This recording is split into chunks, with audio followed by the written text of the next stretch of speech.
So, here's the scene. Our extremely buff and handsome professor tells us that we have an assessment due on the 27th of September, and that we must show that we are learning the subject material, and also no format requirements. That's all we're told. So what do? Well, this being a college, you must of course ask a redundant question.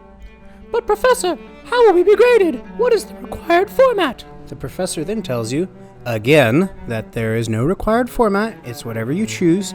All he wants to see is that you are learning the material and understand the creative process. Remember that's important later. Confused, I returned to my dorm and began the creative process. First of all, I thought of all the different formats I could use to turn in this assignment. Writing was one, even though I'm not the best writer. Video. Yeah. Poetry? No, definitely not.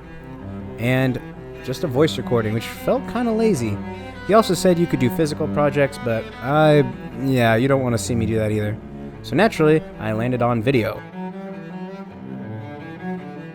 Having decided on video, I then cut out my assets like you're seeing above, and kind of put them all together in a slideshow / keyframing sort of project. So, what creative processes did I use in order to make this interesting project? Well, I used divergent thinking in the beginning, throwing out a whole lot of, at least some of the more basic ideas out there.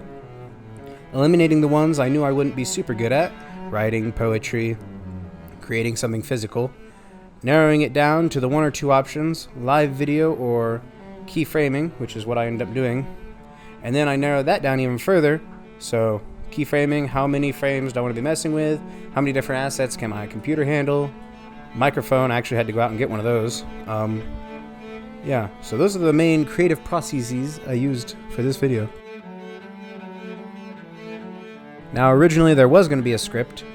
In fact, that whole first part of the video was scripted, and that's why it sounds a little janky, because I don't know how to write scripts. And whenever I try to read out loud, I tend to slur my words together. And so when I'm just kind of thinking off the top of my head, I do better. And normally it takes one or two shots to record a thing for me. I'll say it once, and then I'll try recording it. If usually the first recording doesn't work out, I'll try again. So that's what's kind of going on. What's on the screen right now is me editing up the clip just before this. This is my first time doing this style of project, so it's going to be a little janky, but I'm pretty happy with the way it turned out.